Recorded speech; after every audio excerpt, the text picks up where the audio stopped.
Welcome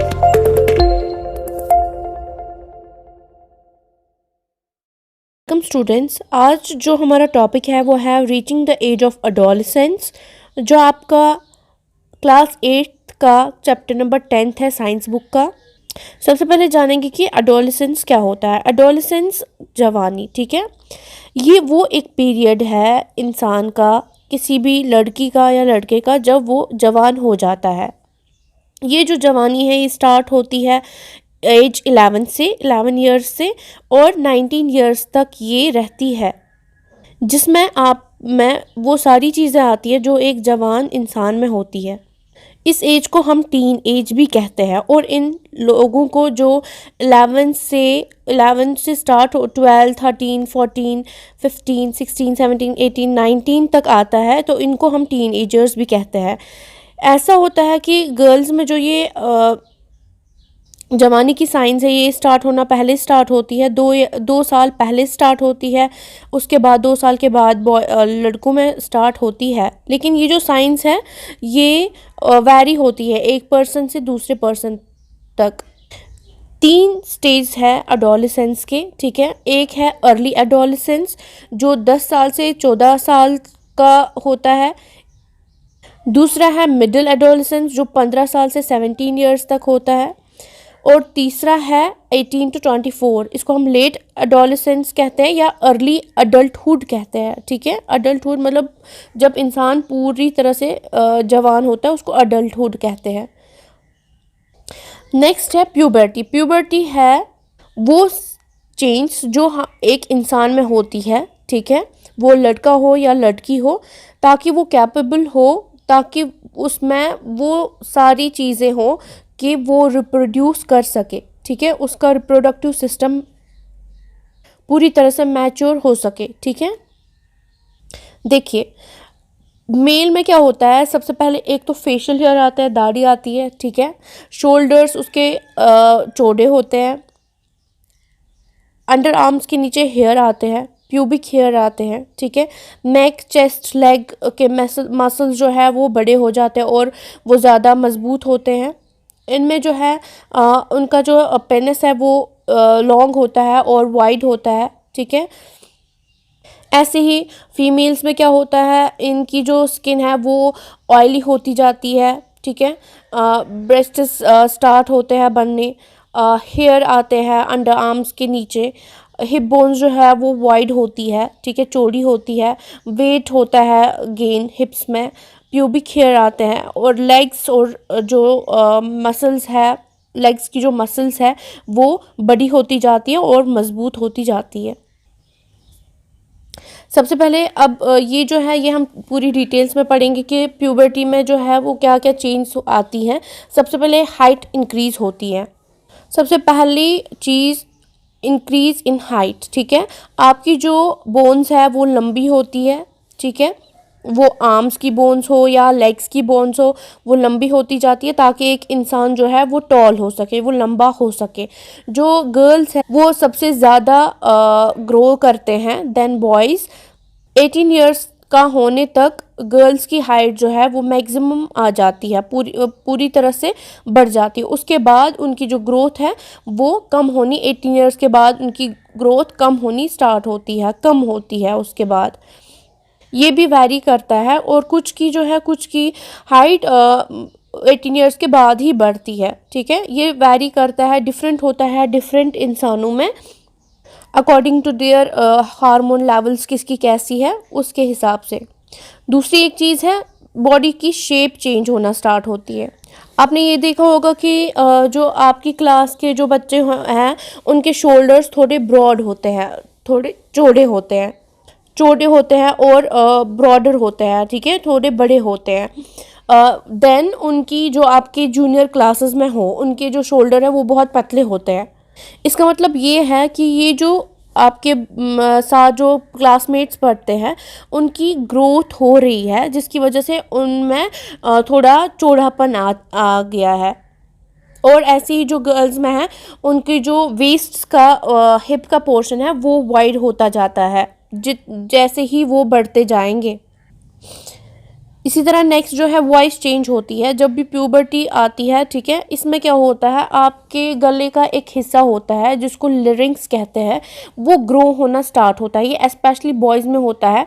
उसके बाद boys में जो है ये वॉइस बॉक्सेस जो है ये बहुत बड़े हो जाते हैं, जिसको हम एडम्स एप्पल भी कहते हैं।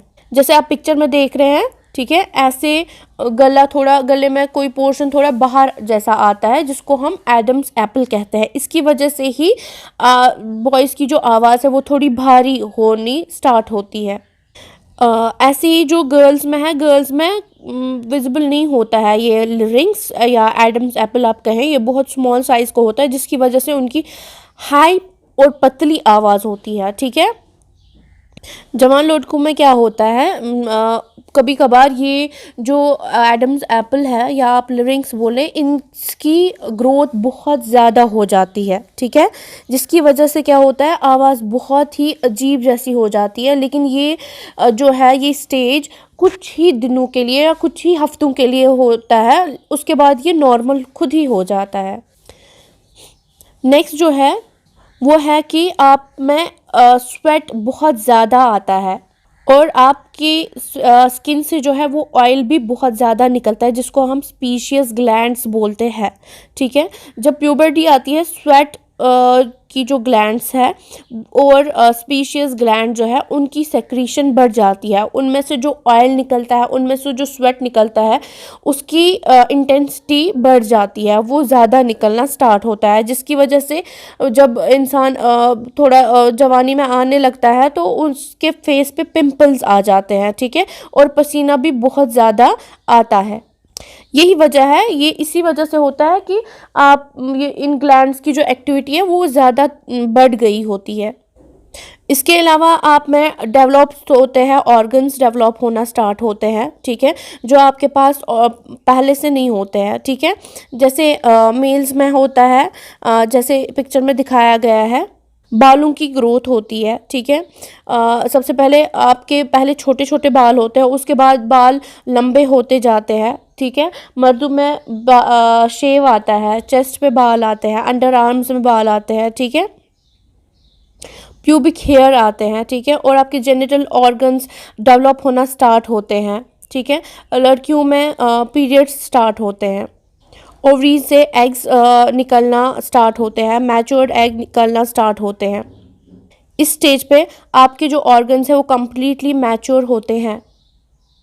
जब प्यूबर्टी होती है तो उस टाइम पे आप, और एक चीज़ आप में होती है वो है पूरी तरह से आप सोचने समझने लगते हो, उसमें आपकी मैच्योरिटी आती है। एक वैसा पीरियड होता है एडोलेसेंस जहाँ पे आपके बॉडी में चेंज होती है, आपकी सोचने की समझ में चेंज होती है, ठीक है। इस वजह से आप ज़्यादा खुद मुख्तार होते हैं, ठीक है, और खुद बहुत ही ज़्यादा आप चौकस होते हैं, ठीक है, और सबसे ज़्यादा टाइम जो है आप सोचने में स्पेंड करते हैं। ये वो एक टाइम होता है जिस वक्त एक इंसान का जो ब्रेन है उसमें सबसे ज़्यादा कैपेबिलिटी होती है, क्षमता होती है याद रखने की चीज़ों को। ऐसा भी होता है कि ये एडोलेसेंट जो है ये खुद को थोड़ा बहुत इसमें इनसिक्योरिटी आ जाती है। क्यों? क्योंकि इसकी बॉडी में और इसके पार्ट्स में बहुत सारी चेंज होती है। लेकिन ये आपको समझना चाहिए, इसमें कोई भी इनसिक्योर फील करने की बात नहीं है। ये चीज़ें जो है, ये जो चेंज है जो आप में आती है, ये नेचुरल है, ठीक है, ये हर एक की लाइफ में होता ही होता है। इसके अलावा सेकेंडरी सेक्सुअल कैरेक्टर्स आप में आते हैं, मतलब गर्ल्स में ब्रेस्ट डेवलप होते हैं, ठीक है, और मर्दों में दाढ़ी आती है, मूंछ आती है, ठीक है। इससे क्या होता है, इससे आपको लड़के और लड़की में फ़र्क आप समझते हैं कि लड़की कौन सी है और लड़का कौन सा है। इसको हम सेकेंडरी सेक्सुअल कैरेक्टर्स भी बोलते हैं। इसके अलावा जो है बॉयज़ में चेस्ट पे भी बाल आते हैं, ठीक है। बॉयज़ और गर्ल्स में दोनों में अंडर आर्म्स में और प्यूबिक रीजन में भी हेयर आना स्टार्ट होते हैं। जो ये चेंज होती है हम में, ये ग्लैंड्स की वजह से होती है जो हार्मोन सेक्रीट करते हैं, जिनको हम एंडोक्राइन ग्लैंड्स भी कहते हैं, ठीक है। ऐसे ही जो मेल्स में हार्मोन्स होते हैं, टेस्टोस्टेरोन जिसको हम कहते हैं, ये इनकी टेस्टिस से रिलीज़ होता है प्यूबर्टी के दौरान, और इसी की वजह से, जैसे आप लोगों ने इससे पहले भी मैंने आपको बताया कि फेशियल हेयर की ग्रोथ होती है इस वजह से। ऐसे ही गर्ल्स में ओवरीज डेवलप होना स्टार्ट होती है और वो फीमेल हार्मोन प्रोड्यूस करती है जिसको हम एस्ट्रोजन कहते हैं, जिससे ब्रेस्ट्स डेवलप होना स्टार्ट होते हैं, और ब्रेस्ट्स में मिल्क ग्लैंड्स भी बनते हैं जिसको हम मेमरी ग्लैंड्स कहते हैं, ठीक है। इससे ये जो प्रोडक्शन है हार्मोन्स की, ये सारा एक तरह के ग्लैंड के कंट्रोल के अंदर है जिसको हम एंडोक्राइन ग्लैंड कहते हैं, और इस एंडोक्राइन ग्लैंड का नाम है पिट्यूटरी ग्लैंड, ठीक है। इसी पिट्यूटरी की ग्लैंड की वजह से मेल्स और फीमेल्स में जो ये डेवलपमेंट्स है ये होती है। अब जो हमें टॉपिक पढ़ना है वो है कि इन हार्मोन्स का रोल कैसे है प्रोडक्शन स्टार्ट करने में, ठीक है। जैसे कि आपको मैंने बताया कि ये एंडोक्राइन ग्लैंड्स जो है वो रिलीज़ करते हैं हार्मोन्स को ब्लड स्ट्रीम में, ठीक है, और पहुंचाते हैं उस जगह जहाँ पे ये ज़रूरत होती है जिसको हम टारगेट साइट कहते हैं। ये जो टारगेट साइट है ये रेस्पॉन्ड करती है उस हार्मोन की वजह से। हमारी बॉडी में बहुत सारे एंडोक्राइन ग्लैंड है, या एंडोक्राइन ग्लैंड हम बोल सकते हैं, या डक्टलेस ग्लैंड भी हम इसको बोलते हैं।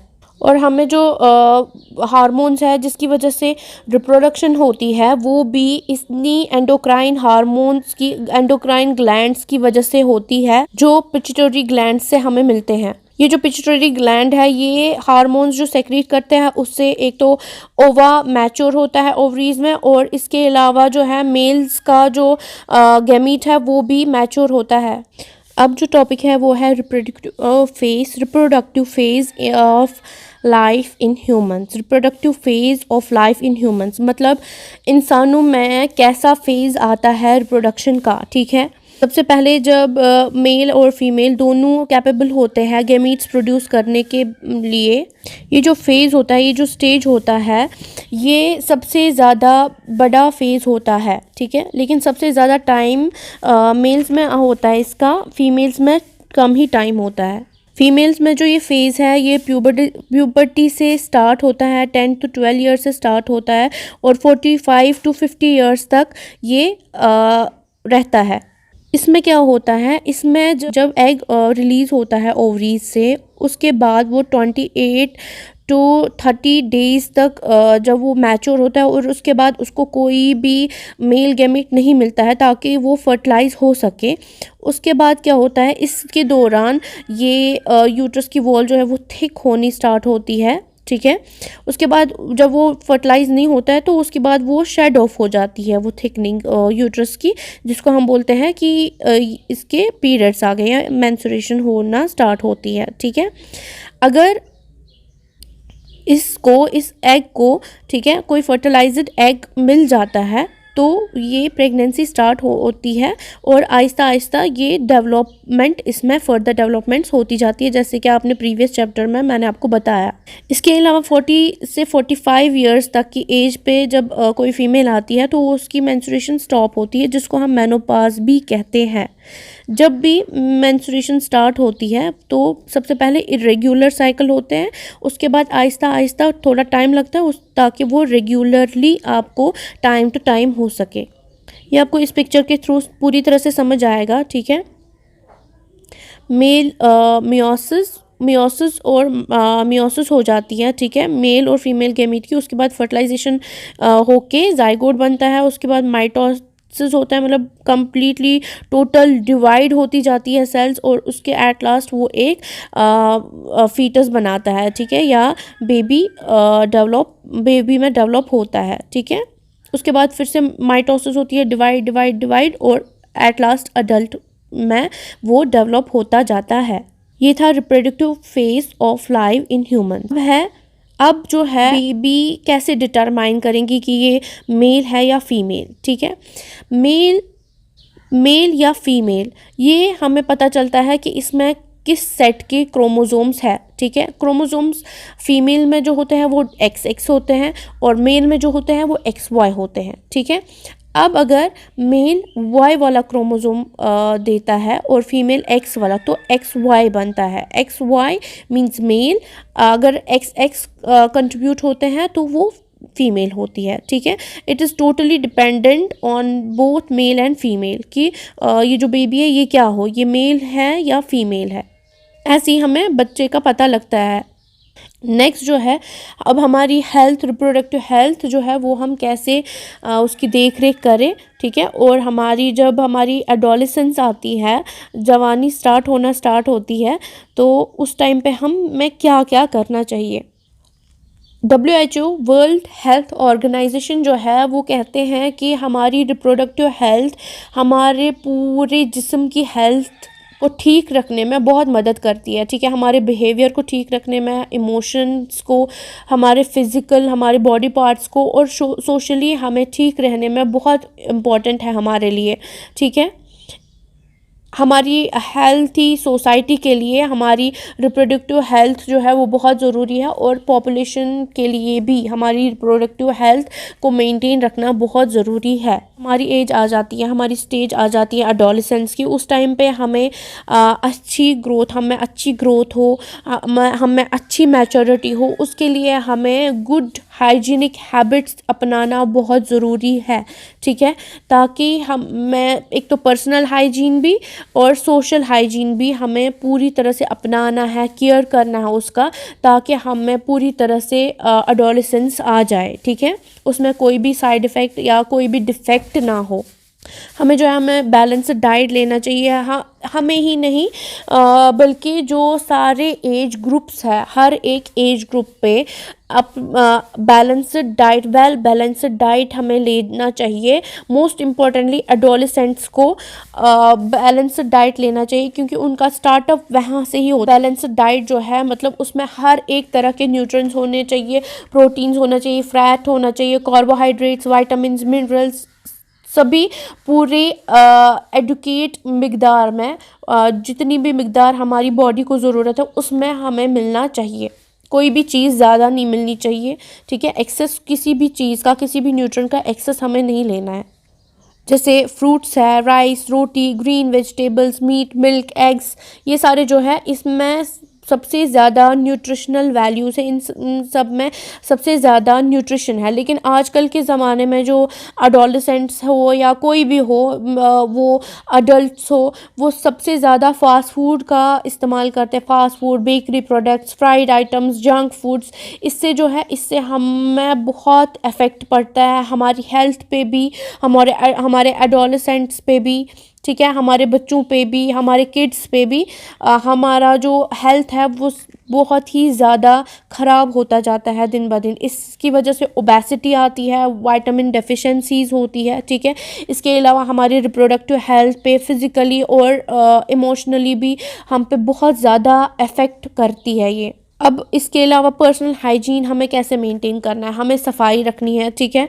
हमें जितना हमें रेस्ट चाहिए उतना रेस्ट करना है, उतना हमें सोना है, हमें एक्सरसाइजेस करनी है, ठीक है। जैसे कि आप लोगों ने पढ़ा कि इसमें ज़्यादा स्वेट ग्लैंड्स, मोर स्वेट जो है वो सेक्रीट करते हैं, जिसकी वजह से हमें ज़्यादा पसीना आता होगा। हमें प्रॉपरली जो है सफाई रखनी होगी, हमें नहाना होगा रेगुलरली, हमें अपने कपड़े रेगुलरली धोने हैं, अच्छे से आयरन करने हैं ताकि इन्फेक्शंस जो है वो ना हो, ठीक है। ऐसे ही गर्ल्स को भी रेगुलरली जो है वो अपना मेंस्ट्रुअल जो साइकिल है उसको प्रॉपरली उस टाइम पे क्लीन रखना है, ठीक है। उस एरिया को क्लीन रखना है, अच्छे तरह से हाइजीन मेंटेन करना है, ठीक है। रेगुलर वॉक्स करने हैं, आउटडोर गेम्स खेलने हैं, वर्कआउट्स करने हैं प्रॉपरली। सबसे ज़्यादा एडोलेसेंट्स को, ठीक है, अपनी बॉडी को फिट एंड हेल्दी रखना है, ठीक है। Thanks for watching, like, share and subscribe.